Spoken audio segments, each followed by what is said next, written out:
Alrighty, so we are moving into star-tested content, so keep that in mind as we begin with kind of Westward movement and things like that.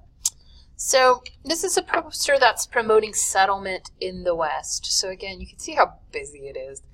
Ads from this age are just generally pretty busy.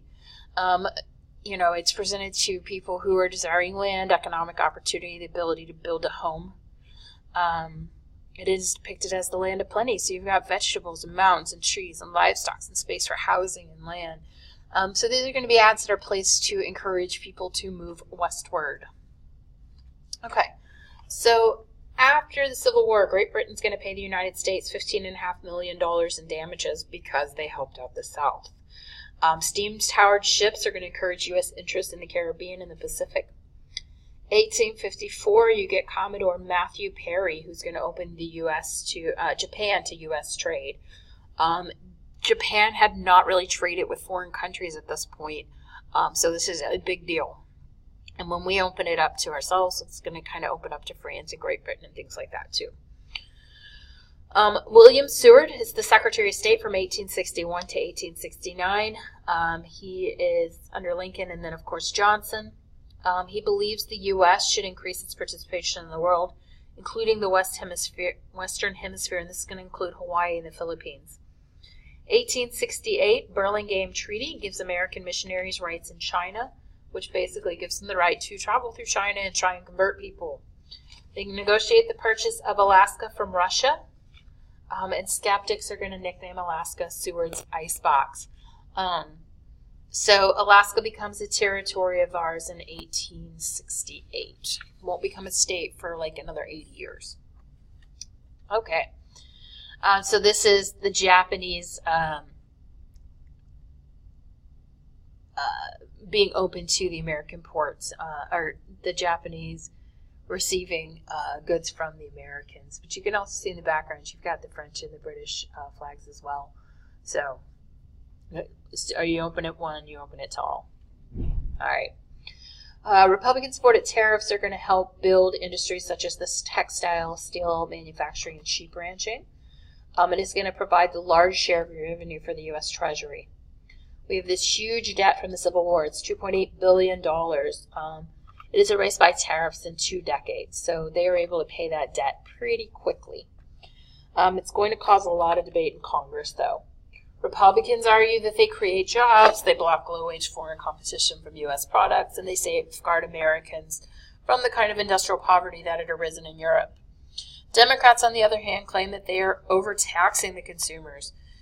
Historians contend that the tariffs helped the U.S. to become a world economic power in the post-war years. It, however, does not prevent poverty in the United States. Tariffs also helped foster trust, large corporations that dominate sectors of the economy and wield near monopoly power. And we're going to learn a lot about that, about the people who really ran those things this semester and the beginning of next semester. So it is going to be a big deal as far as these trusts are concerned, and it is what will inform legislation in the 1900s. All right. So states are going to pass regulatory laws. You have a court case, Munn versus Illinois in 1877, and it says the states have the right to regulate businesses that serve to public purposes, such as railroads. Oh, excuse me. Whew. It could not block the integration of the national marketplace, though. You have land claims in the Southwest impacted by federal court decisions. Between 1891 and 1904, most traditional land claims by Mexicans were invalidated. Mexican Americans lost 64% of the contested lands. There is an attempt to create an international system of standard measurements and currency. There is an agreement that money should be based on gold, known as the gold standard. 1873, Congress chooses to use gold as the standard for the U.S. currency value and end the use of greenbacks or paper dollars. The decision is going to limit the nation's money supply, though, and it'll cause some problems there. And a little later, you're going to have a movement from the farmers who are going to want to encourage the silver, for the American dollar to be backed by silver. All right. So this is railroad growth between 1870 and 1890. So you can see how far you've got the Transcontinental Railroad that's finished up. All your major rail lines are in green. And the the ones added between 1870 and 90 are all the red ones.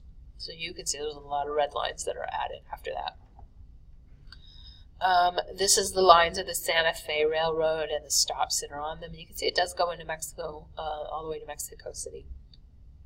Okay, so that is the end of the first section of Chapter 16. We will continue on in the next section. So I hope you all have a good morning, afternoon, or evening.